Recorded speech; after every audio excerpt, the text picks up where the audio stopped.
चलो फ्रेंड, अभी नेक्स्ट हम स्टार्ट करते हैं 5th नंबर वाला। फर्स्ट ऐसे सर्किट गिवन है आपको।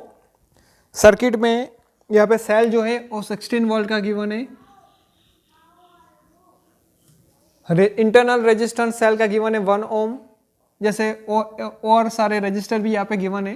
तो आपको मालूम होगा कि सेल के पॉजिटिव एंड में से करंट निकलेगा आई यहाँ तक पहुँचेगा, यहाँ पर भी आई रहेगा, लेकिन यहाँ पे 2 पोर्शन में डिवाइड हो जाता है, I1 एंड दूसरे पोर्शन होता है I2, क्योंकि यहाँ पे एक जंक्शन बन जाता है। तो आपको जंक्शन आप अप्लाई कर सकते हो, जंक्शन रूल। I = क्या हो जाएगा, I1 + I2 हो जाएगा।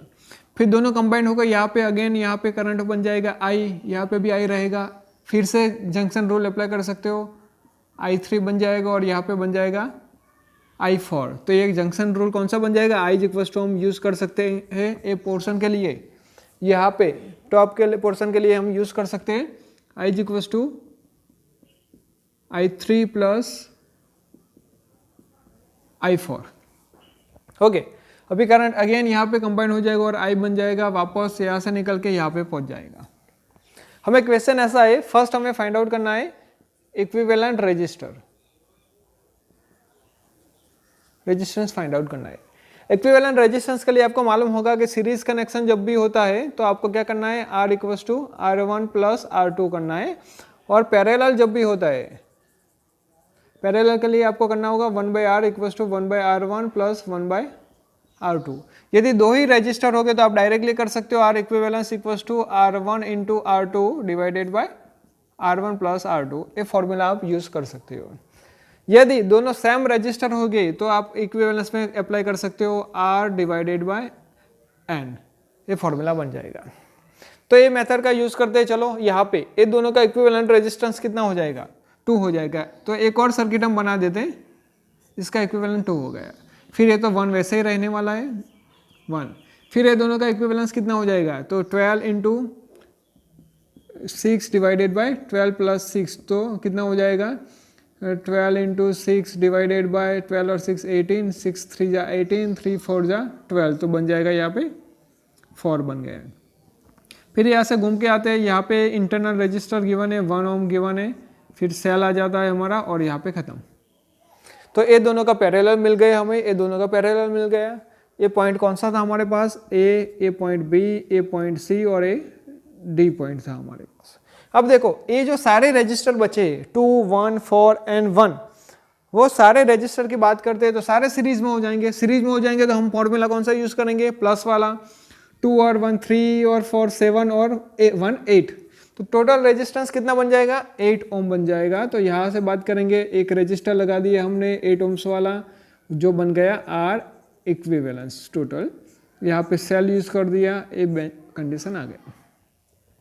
अब ये वोल्टेज हमारे पास है 16 वोल्ट है, यहाँ पे करंट हमने I लिया था। अब देखो ओम्स लॉ, सर्किट में एक ही रजिस्टर है, एक ही सेल है, तो करंट का फॉर्मूला क्या हो जाएगा, सो V = IR फॉर्मूला है हमारे पास। I = बन जाएगा V/R। V कितना है हमारे पास 16, R कितना है 8 है, तो टोटल मिला के I की वैल्यू मिल जाएगी हमें 2 एम्पियर।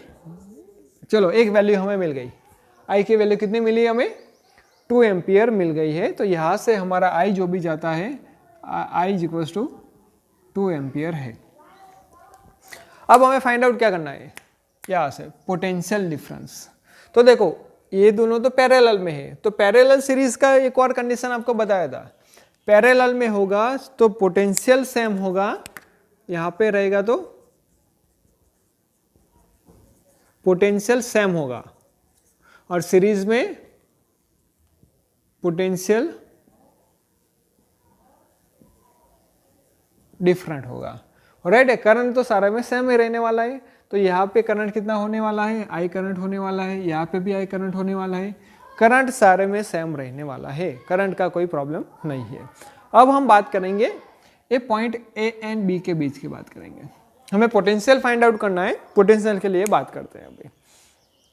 तो चलो पोटेंशियल हमारे पास, जैसे A पॉइंट और B पॉइंट की बात करते हैं, पोटेंशियल डिफरेंस की बात करते हैं, सो VAB कितना हो जाएगा, तो ये दोनों तो पैरेलल में है, पैरेलल में है तो सेम ही पोटेंशियल रहने वाला है। तो सेम पोटेंशियल होगा तो हम क्या फॉर्मूला ऐसे बना सकते हैं, first case for potence VAB। तो देखो VAB के लिए दो फॉर्मूला बन सकते हैं, I1 इसको हम बना देते हैं, R1 बना दो, इसको हम बना दो, R2 इसको बना देते हैं, R3 इसको बना देते हैं, R4। I1 R1 हो जाएगा। दूसरी कंडीशन क्या हो सकती है, इक्वल्स टू I2 R2 वही बन सकता है क्योंकि दोनों पैरेलल में है। पैरेलल में होगा तो पोटेंशियल सेम रहेगा। चलो एक कंडीशन तो सेम हो गई। अभी I1 R1 की वैल्यू हमारे पास है, R2 की वैल्यू हमारे पास है। तो देखो I1 तो वैसे ही लिखते हैं, R1 वैसे, R1 की वैल्यू कितनी है हमारे पास 4 है, इक्वल्स टू I2 R2 कितना है 4 है। तो क्या बात हो गई, 4 4 तो कट हो गया, सो बन गया हमारे पास I1 is equals to I2। ये हमारे पास करंट बना। लेकिन हमको मालूम है जंक्शन रूल क्या बताता है हमको, I is equals to I1 plus I2, लेकिन ये दोनों तो सेम है, तो सेम होगा तो क्या बन जाएगा, I is equals to 2I1 हो जाएगा। लेकिन I की वैल्यू हमारे पास 2 एम्पियर है तो 2I1, तो फाइनली हमें I1 मिल गया, 2 डिवाइडेशन में जाएगा तो 1 बन जाएगा, 1 एम्पियर बन जाएगा। सो I2 भी सेम ही है, तो I2 is equals to 1 ampere. So I1 and I2 हमें मिल गया। चलो I1 एंड I2 हमें मिल गया, यहाँ का करंट मिल गया, यहाँ का करंट मिल गया। अब पोटेंशियल डिफरेंस फाइंड आउट करना है। फिर से पोटेंशियल डिफरेंस का फॉर्मूला क्या था, VAB is equals to I1 R1, I1 कितना है 1, R1 कितना है 4, तो क्या हो जाएगा 4 वोल्ट। दूसरा फॉर्मूला क्या था I2 R2, I2 कितना है हमारे पास 1, R2 कितना है 4, तो 4 वोल्ट। देख लिया हमने, दोनों पैरेलल में थे तो क्या बन गया, वोल्टेज सेम बन गया। चलो ए पोर्शन का हमने फाइंड आउट कर लिया। अब ए पोर्शन की बात करते हैं हम।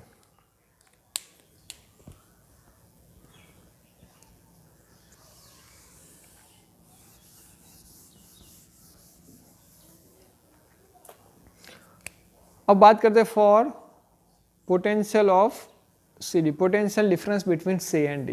तो वहाँ पे दो रजिस्टर है CD पैरेलल में, R3 एंड R4।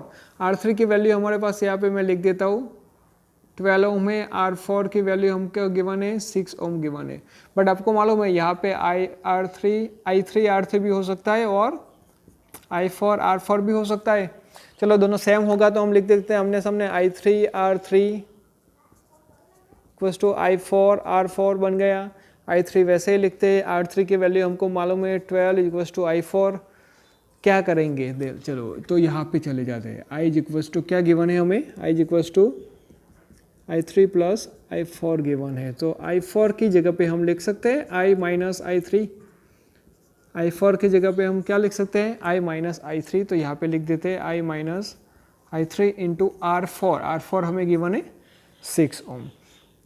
अगेन हम ब्रैकेट ओपन कर देंगे, R3 into 12 is equals to, a 6 सामने आ जाएगा तो क्या बन जाएगा 12 divide by 6 is equals to, I की वैल्यू हमारे पास है कितनी है 2 माइनस I3, ये वैल्यू बन गया।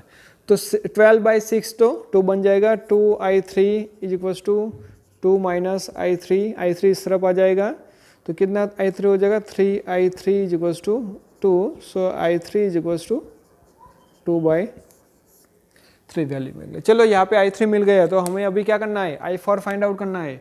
सो I4 is equals to, I means 2 minus 2/3, तो 3 दूजा 6 माइनस 2/3 तो क्या बन जाएगा 6 में 2 जाएगा 4/3। I4 इज इक्वल्स टू हो जाएगा कंडीशन 2/3।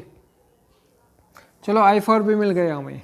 अब हमें फाइंड आउट करना है potential difference between C and D। तो VCD का फॉर्मूला क्या है हमारे पास, I3 इंटू R3। I3 है 2/3 है एंड R3 है कितना है हमारे पास 12 है, 3 4 जा 12 तो बन जाएगा 8 वोल्ट बन जाएगा। यहाँ पे बात कर लेते हैं VCD is equals to I4 R4। I4 हमारे पास है 4/3, वहाँ पे 6 3 दूसरा टोटल मिल जाएगा 8 वोल्ट बन जाएगा VCD। चलो VAB VCD भी फाइंड आउट कर लिया हमने। इक्विवेलेंस रेजिस्टेंस भी फाइंड आउट कर लिया, total current passing in each resistor भी फाइंड आउट कर लिया। अभी बात करेंगे यहाँ पे VBC कितना होगा। सो VBC में यहाँ पे करके दिखा देता हूँ आपको, इसका वोल्टेज क्या होगा, VBC is equals to I into 1, क्योंकि रजिस्टर तो 1 ही है तो 2 वोल्ट बन जाएगा VBC। ए रिमेनिंग रहा था। राइट फ्रेंड, तो आप लोग इस सम का ऐसे सिंप्लीफाई कर सकते हो। सो मैं यहाँ तक करवाता हूँ, आप आगे का कर देना, स्टेप बाय स्टेप आप स्लो मोशन में करना, तो आपको बेटर एक्सप्लेनेशन समझ में आएगा। Thank you.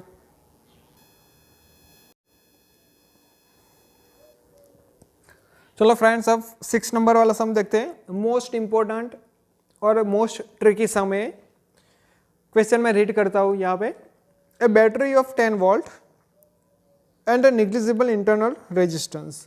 जो भी सेल यहाँ पे गिवन है वो 10 वोल्ट का है, तो इसका EMF हम ले लेते हैं 10 volt.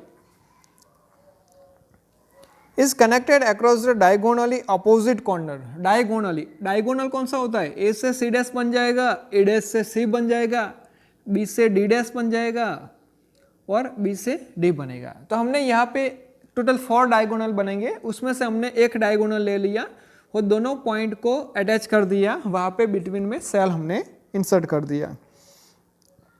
Consisting of 12 register each of 1 ओम। यहाँ पे सोच लो, ये सारे जो कंडीशन है वहाँ पे 1 ओम का रजिस्टर है, लेकिन हम अभी यहाँ पे स्मॉल आर लिखते हैं, हर एक जगह पे ऐसा रजिस्टर लगाया हुआ है। आर आर आर आर करने से ओके, तो देखो यहाँ पे हर एक साइड पे रजिस्टर लगाया हुआ है आर का।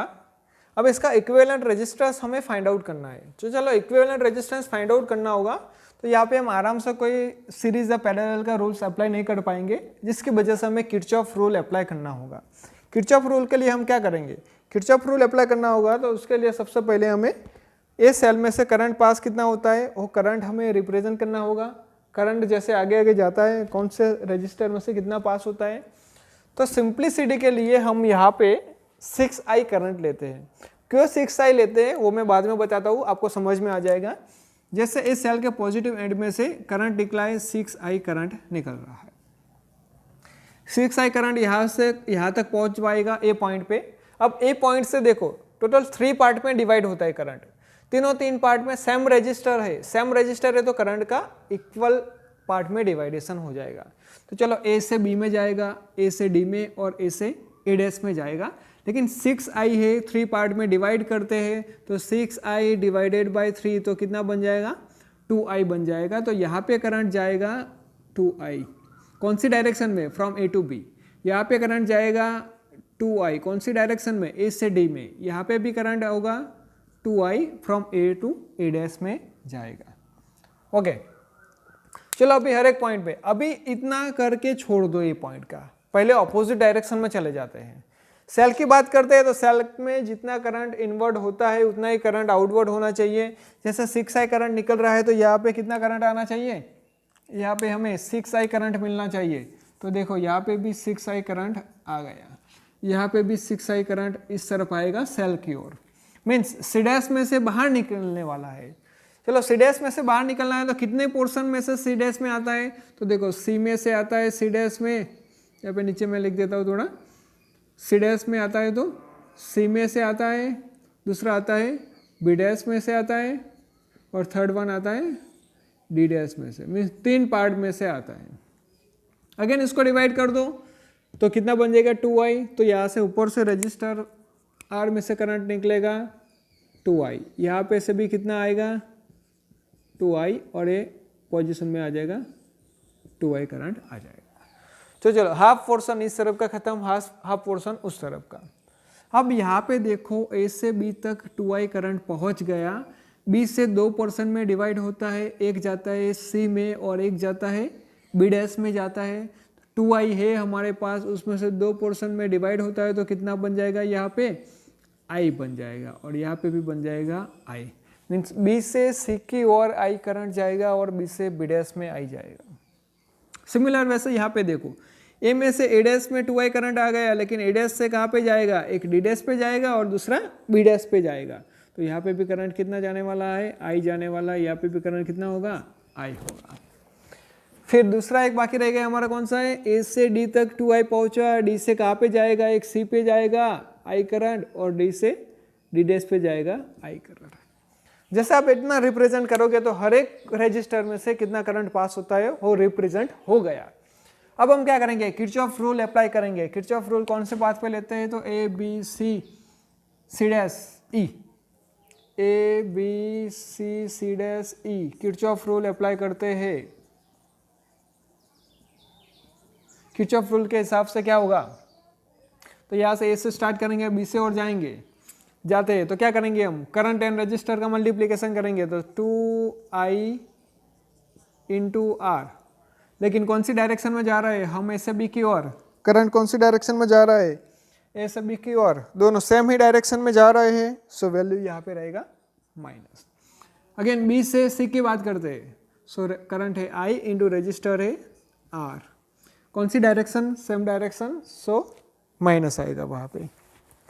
अगेन आगे देखते हैं, सी से सी डैश पे जाते हैं, तो करंट कितना है 2i, रजिस्टर कितना है r है, लेकिन सेम डायरेक्शन तो माइनस। सी डैश से बाहर निकलेंगे, यहाँ पे कोई रजिस्टर नहीं है, कुछ मेंशन नहीं करना है, चलो सेल आ गए। अभी आगे सेल के जो एंड में से हम बाहर निकलते हैं, हम इस तरफ जा रहे हैं, पॉजिटिव एंड में से बाहर निकलेंगे तो वोल्टेज हम लिखेंगे प्लस 10 = 0। अगेन हम ए तक पहुँच गए। सिंप्लीफाई करते हैं, 10 सामने जाएगा, माइनस बन जाएगा, माइनस कॉमन निकाल देते हैं तो बन जाएगा 2ir, ir 2ir, 2 और 2 4 और 1 5ir = 10 बन जाएगा। 10 यहाँ पे नहीं लिखते हैं, ओनली ई लिखेंगे तो भी चलेगा, तो यहाँ पे चलो हमने ई अभी लिख दिया, यहाँ पे तो ओके है, EMF ई लिख दिया। चलो इसको फर्स्ट नंबर लिख देते हैं। अब सेकंड केस देखते हैं, इक्विवेलेंट रेजिस्टेंस फाइंड आउट करना है हमें, तो हम ऐसा कुछ सोच लेते हैं कि एक पूरा जो बॉक्स है उसको निकाल लेते हैं और इसकी जगह पे एक रेजिस्टर ऐसा लगाया है जिसकी वैल्यू उसके इक्विवेलेंट में है। इसके अलावा तो क्या है, और फिर एक सेल कनेक्ट किया हुआ है, सेल का EMF ई है, यहाँ से करंट जाता है 6i। सो अगेन फॉर्मूला के हिसाब से देखेंगे, यहाँ पे ओम लो या किरचॉफ रूल अप्लाई करेंगे, सो ई = बन जाएगा हमारे पास 6i R equivalence = EMF, A वाला बन जाएगा second number. From first and second we can say that 6i R equivalence = 5i R, I cut हो जाएगा, सो R इक्विवेलेंस की वैल्यू कितनी मिल जाएगी हमें, 5/6 × R बन जाएगा। ये हमारा मिल गया इक्विवेलेंट रजिस्टर मिल गया। ऐसे हम फाइंड आउट कर सकते हैं इक्विवेलेंट रजिस्टर। जो फर्स्ट स्टेप हमारा खत्म हो गया। अब हमें फाइंड आउट करना है हर एक पोर्शन में से, हर एक साइड में से, A B B C C C dash में से कितना करंट पास होता है। तो आपको मालूम है यहाँ पे EMF की वैल्यू कितनी है हमारे पास, ये फॉर्मूला हम उठा लेते हैं यहाँ से, 5 तो वैसे ही है, I भी वैसे रहेगा, R की वैल्यू 1 है, E की वैल्यू 10 है। सो I = क्या बन जाएगा, 10/5, 10/5 तो 2 एम्पियर बन जाएगा। I = हमारे पास मिल गया 2 एम्पियर। यहाँ पे करंट 2i है तो कितना बन जाएगा, 4 एम्पियर बन जाएगा। यहाँ पे भी 4 एम्पियर, मीन्स जहाँ पे 2i करंट है वहाँ पे बन जाएगा 4 एम्पियर, जहाँ पे I करंट है वहाँ पे बन जाएगा 2 एम्पियर। तो सारे पार्ट्स में से, हर एक में से कितना करंट पास होता है वो हम इजीली फाइंड आउट कर सकते हैं। हो गया ना सिंपल। ऑपोजिट डायरेक्शन से आप स्टार्ट करोगे तब भी सिंपल बन जाएगा। अब एक बात बतानी रह गई कि हमने यहाँ पे 6i क्यों लिया है, क्योंकि देखो 6i लिया तो 3 पार्ट में डिवाइड हो गया, मीन्स यहाँ पे शॉर्ट में मैं आपको बताता हूँ, साइड में ये निकाल देता हूँ। 6i है यहाँ पे, 6i में से 3 पोर्शन में डिवाइड होता है। यहाँ पे देखो A से B, D और A डैश, सो बन गया कितना 2i बन गया और 2i बन गया। अगेन जैसे पार्ट में दो पार्ट में डिवाइड होते हैं तो बन जाएगा i एंड i बनता है। यदि हम यहाँ पे i लेते, क्या करते, 6i की जगह पे i लेते तो 3 पोर्शन में डिवाइड करते तो बन जाएगा i/3, 3i/3। अगेन 2 पोर्शन में डिवाइड होता है तो बन जाएगा i/6, यही कंडीशन यहाँ पे रहेगा, यहाँ पे भी वही कंडीशन रहने वाला है। तो यहाँ पे डिवाइडेशन में कुछ वैल्यू आती करंट की, वो नहीं आती, इसलिए हमने यहाँ पे 6i लेके पूरा न्यूमेरिकल किया।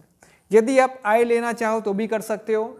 सो पहले आई करंट यहाँ पे फ्लो होगा, आई लोगे तो यहाँ पे हर एक जगह पे कितना होगा, I/3 होगा 2i वाले पे, मीन्स जहाँ पे 6i है वहाँ पे होगा i, 2i है वहाँ पे होगा I/3 एंड i है वहाँ पे हो जाएगा I/6। रेस्ट ऑफ कंडीशन पूरी सेम रहेगी, कोई चेंज आने वाला नहीं है। तो आराम से आप ये न्यूमेरिकल कर सकते हो।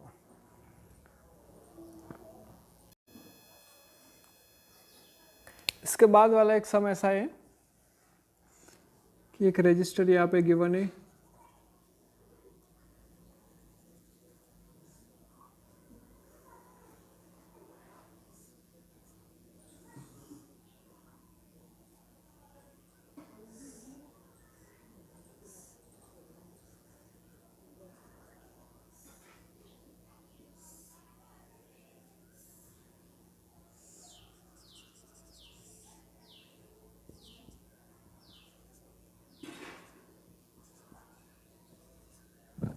इतनी कंडीशन गिवन है यहाँ पे 1 ओम है, 4 ओम है,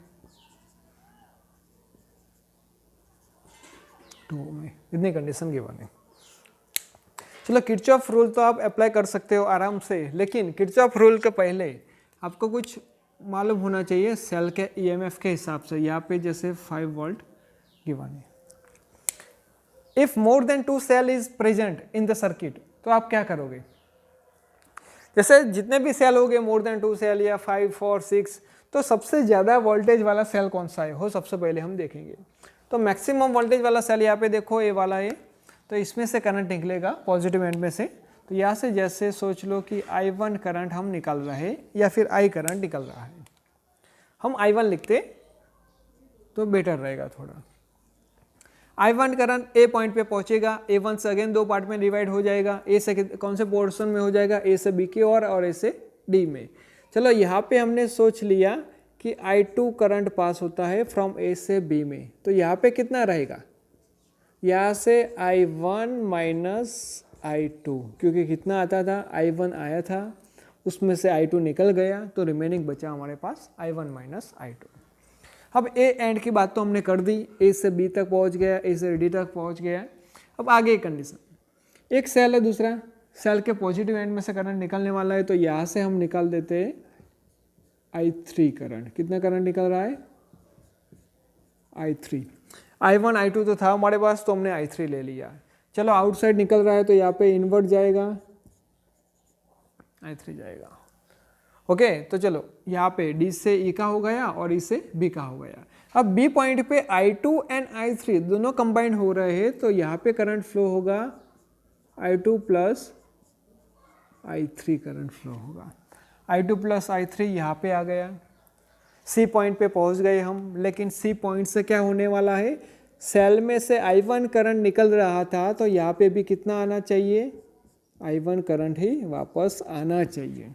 तो हमने I1 लिख दिया वहाँ पे, अभी I1 यहाँ पे लिख दिया, तो इसमें से तो I1 निकल गया ना, तो बाकी कितना बचा जो आगे आया यहाँ पे C पॉइंट से, यहाँ से आगे आता है I2 plus I3 minus I1। I2 plus I3 नीचे आ रहा था, लेकिन C में से निकल गया I1, तो बचा कितना, उसमें से I1 को माइनस कर दिया। अब यहाँ पे देखते D पॉइंट पे, एक तो ए वाला आ गया I1 माइनस I2, दूसरा कौन सा आ गया, ऊपर से नीचे आता है I2 plus I3 minus I1। चलो I1 प्लस माइनस कट हो गया, I2 प्लस माइनस कट हो गया, कौन सा रिमेनिंग बचा, I3, तो डायरेक्टली D से जा रहा है, सो हम राइट हैं यहाँ पे। इतनी कंडीशन समझ में आ गई कैसे करंट रिप्रेजेंट करते हैं, that's the most important part of this sum. अब आगे स्टार्ट करेंगे तो आपको किरचॉफ रूल अप्लाई करना आता है, तो आप किरचॉफ रूल अप्लाई करोगे कौन से लूप पे, ABCA, पहले आप लोगे ABCA लूप लोगे फर्स्ट स्टेप में, सेकंड स्टेप में लोगे ACDA में लोगे, ACDA में लोगे, थर्ड में आप लोगे BEDCB, कौन सा होगा, BEDCB, ये 3 लूप आप लोगे। यहाँ पे वेरिएबल कितने हैं, तो 3 वेरिएबल है, I1 है, I2 है और I3 है। 3 वेरिएबल 3 फॉर्मूला, आराम से आप सिंप्लीफाई कर पाओगे। तो जैसे हर एक 3 फॉर्मूला हमारे पास हो गए, जैसे 1 नंबर, 2 नंबर और 3 नंबर। जैसे ये दोनों का एलिमिनेशन मेथड करके कोई भी एक को निकाल दो, फिर उसके सिंप्लीफिकेशन थर्ड के साथ करो।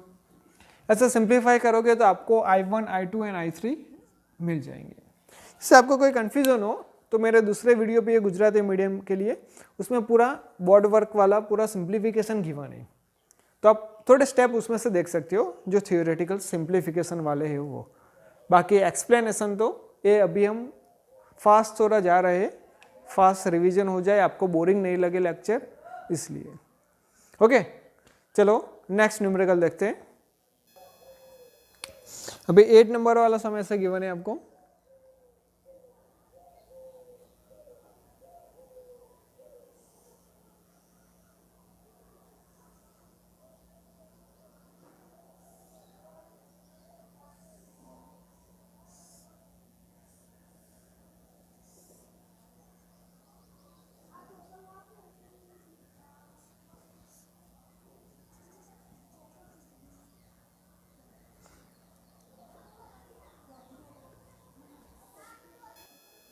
देखो यहाँ पे ये सर्किट गिवन है हमें विस्टम ब्रिज की।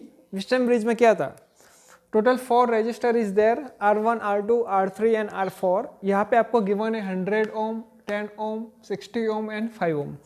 जिसके एंड की बात करते हैं तो यहाँ पे हमें मालूम है A, B, C and D mention किया था। A एंड C के बीच में सेल कनेक्ट किया हुआ है 10 वोल्ट का, वेरएज B एंड D के बीच में एक गैल्वेनोमीटर कनेक्ट किया है जिसका करंट ये हमने ऑलरेडी यहाँ पे गिवन है क्वेश्चन में कि करंट हमारे पास आ रहा है IG, B से D की ओर जा रहा है। बैटरी के सेल के पॉजिटिव एंड में से I करंट निकल रहा है, यहाँ से 2 पोर्शन में डिवाइड हो जाएगा, I1 एंड I2। हम यहाँ पे I में से 2 पोर्शन में, एक में I1 दूसरे में I माइनस I1 ले सकते हैं, लेकिन बुक में ऐसा गिवन है I1 एंड I2 गिवन है तो हम वही ले रहे हैं, कोई चेंजिंग नहीं कर रहे हैं। यहाँ से डायरेक्शन देखो, IG ऊपर से नीचे की ओर आ रहा है तो ये करंट कितना हो जाएगा, I1 माइनस IG बन जाएगा, I1 में से IG निकल गया।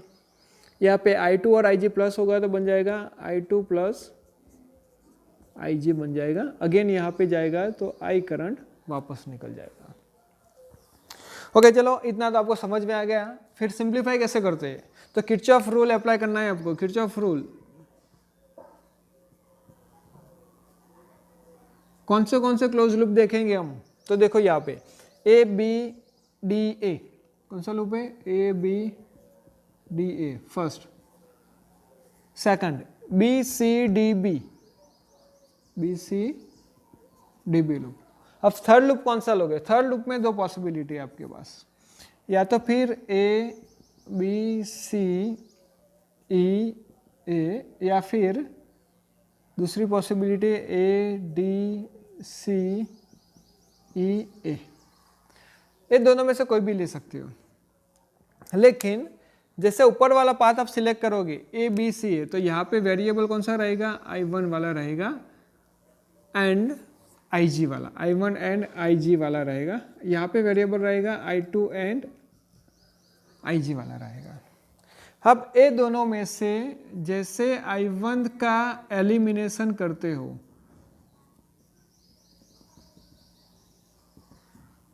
तो एलिमिनेशन I1 का होता है तो रिमेनिंग कौन सा होता है, I2 रिमेनिंग। I1 निकल गया तो बचा कौन, I2 बचा, तो आपको कौन सा लूप लेना पड़ेगा, ये वाला लूप लेना पड़ेगा। यदि उसका ऑपोजिट करते हो तो दूसरा लूप लेना पड़ेगा। ऐसे आप सिंप्लीफिकेशन कर सकते हो। आगे न्यूमेरिकल देखते हैं 9 नंबर का। इन अ मीटर ब्रिज, मीटर ब्रिज है तो आपके माइंड में इतनी फिगर आ जानी चाहिए, जैसे एक वायर होगा, ये वायर के ऊपर 2 पोर्शन रहेंगे जिसमें एक रेफरेंस होगा, एक सोर्स होगा, 2 रजिस्टर होंगे, बीच में गैल्वेनोमीटर होगा और इसके साथ चौकी की कनेक्टेड होगी। भाई यहाँ पे ऐसा गिवन है, null point is found at a distance of 33 for first case, 33.7 centimetre from A. ये फाइंड आउट कर दिए। If now a resistance of 12 ohm resistance 12 ohm is connected in parallel to S. Second condition, यहाँ पे 12 ओम का कर देते और यहाँ पे ये जो एस वाला है वही कंडीशन, मीन्स यहाँ पे 12 ओम का कनेक्ट कर देते हैं। Then null point is found, यहाँ पे नल पॉइंट फाइंड आउट होता है 51.9 सेंटीमीटर पे होता है। तो आर एंड एस की वैल्यू हमें फाइंड आउट करनी है। तो चलो सबसे पहले हम बात करते हैं, L1 हमें मिल गया 33.7, तो L2 भी मिल जाएगा हमें, कुछ कितना मिलेगा 100 माइनस 33.7, 33 निकाल देते हैं तो 3740 हो जाएगा, 40 और 60 67.3। चलो हमने यहाँ पे निकाल दिया है, ये जैसे L1 बन गया तो L2 हमारे पास है 67.3 सेंटीमीटर बन जाएगा। यहाँ पे 54.9 है L1, तो यहाँ पे L2 हमें मिल जाएगा 48.1 और 949 और 115 सेंटीमीटर। ओके, तो पहले केस की बात करते हैं हम।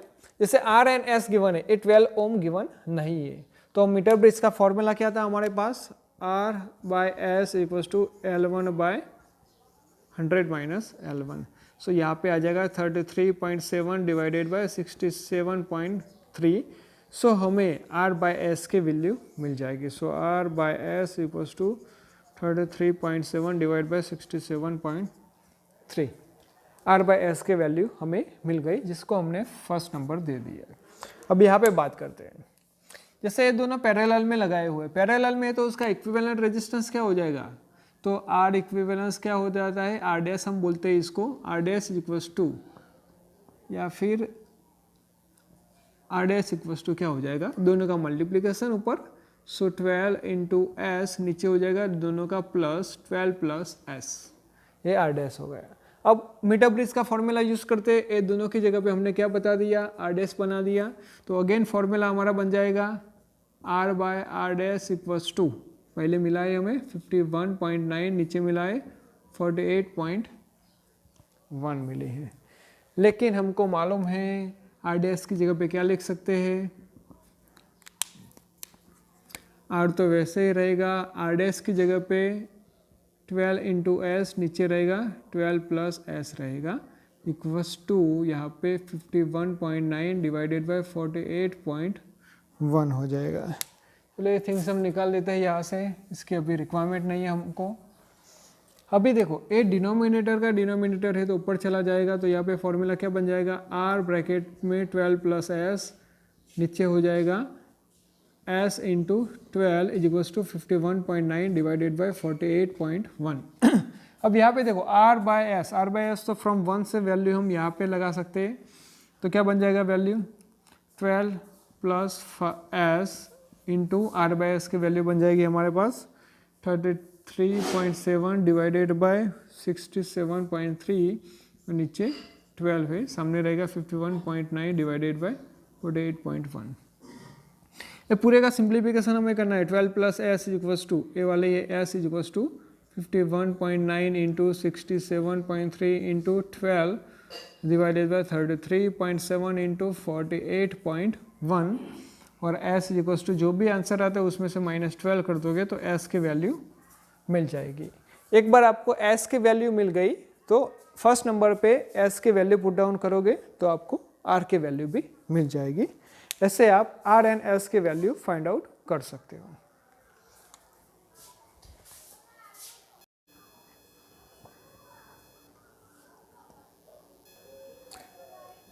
बस फ्रेंड, इलस्ट्रेशन का लास्ट सम देखते हैं अभी। ऐसे सर्किट गिवन है आपको, पोटेंशियोमीटर का रजिस्टर R0 बताया है और R रजिस्टर है, वोल्टेज है हमारे पास V, हमें A एंड B पॉइंट के बीच का वोल्टेज फाइंड आउट करना है। मीन्स हमें फाइंड आउट करना है यहाँ पे VAB फाइंड आउट करना है। तो आपको मालूम होगा वोल्टेज का फॉर्मूला क्या है, Ohm's law, I into RAB, A and B का रेजिस्टेंस कितना होगा हमें फाइंड आउट करना पड़ेगा। उसके हिसाब से अभी जाते हैं, लेकिन एक सिंप्लीफाई सर्किट बना के देखते हैं।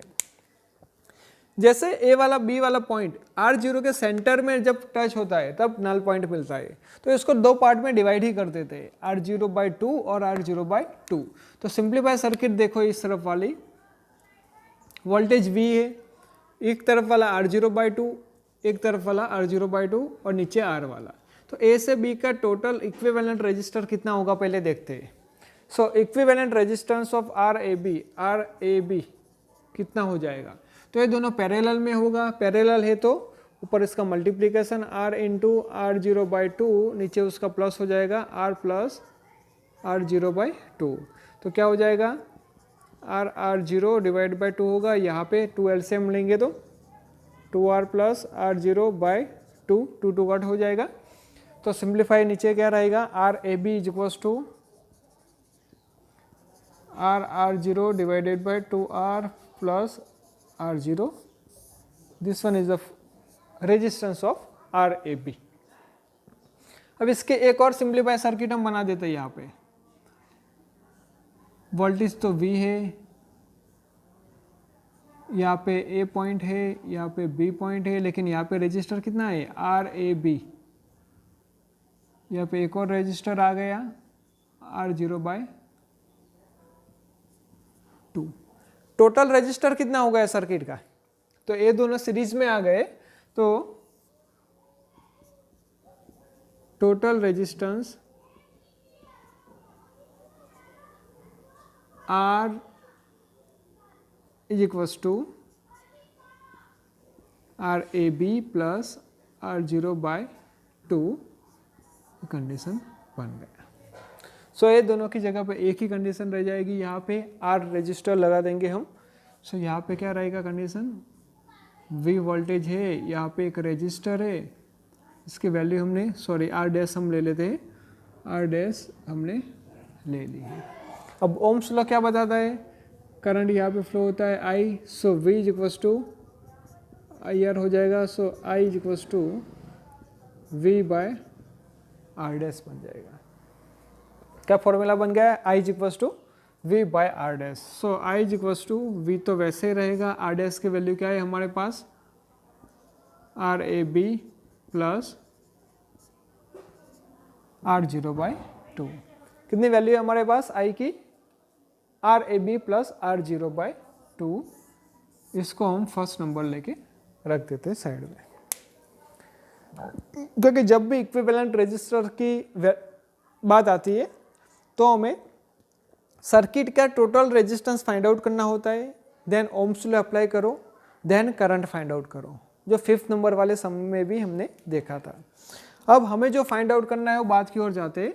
हमें फाइंड आउट करना है VAB इज इक्वल्स टू आएगा I इंटू RAB, लेकिन I की वैल्यू हमारे पास कितनी है, V divided by RAB plus R0/2 into RAB। अब V तो वैसे ही रहेगा, लेकिन RAB की वैल्यू हमारे पास है R0 बाय कितने है हमारे पास, R0 divided by 2R plus R0 plus मिला के R0/2 है, इंटीग्रेशन फिर से RAB, तो वहाँ पे हम लिखेंगे R0 divided by 2R plus R0। तो यहाँ पे हम एलसीएम लेते हैं, 2 यहाँ पे जाएगा, स्टेप पूरा वैसे रहेगा, VE divided by 2R R0 plus ये पूरा ब्रैकेट इसके साथ मल्टीप्लिकेशन में आ जाएगा 2R प्लस R0। एलसीएम वाला स्टेप जो भी रहेगा ऊपर चला जाएगा, तो यहाँ पे हम लिखेंगे 2 इंटू 2R प्लस R0, क्योंकि जो एलसीएम था वो डिनोमिनेटर में रहेगा, लेकिन वहाँ से हमने ऊपर भेज दिया, into R0 divided by 2R plus R0। ये सिंप्लीफाई हो गया। और आगे देखते हैं, जैसे ये मल्टीप्लिकेशन में 2R प्लस R0 यहाँ से कट हो जाएगा, तो ऊपर क्या बचेगा 2VR R0, 2VR R0 बचा, नीचे ब्रैकेट ओपन कर देते हैं हम, ब्रैकेट ओपन करते हैं तो 2R R0 plus 2R R0 plus R0 का स्क्वायर, इतनी कंडीशन आ गई। अब यहाँ पे देखो 2VR R0, नीचे से ब्रैकेट में से कॉमन क्या निकलता है, R0 कॉमन निकलेगा, ब्रैकेट में बचेगा 2R प्लस R0 रहेगा, एक R0 कट हो गया। R0 कट हो जाने के बाद देखो फिर से 2VR divided by 2R and 2R 4R plus R0, ये खत्म। This one is a voltage between A B, जो हमारा आंसर आ गया। यहाँ तक हमारे इलस्ट्रेशन के सारे सम हमने ख़त्म कर दिए। नेक्स्ट लेक्चर में हम एक्सरसाइज के सारे सम ऐसे फास्ट फॉरवर्ड में कंप्लीट करेंगे। Thank you.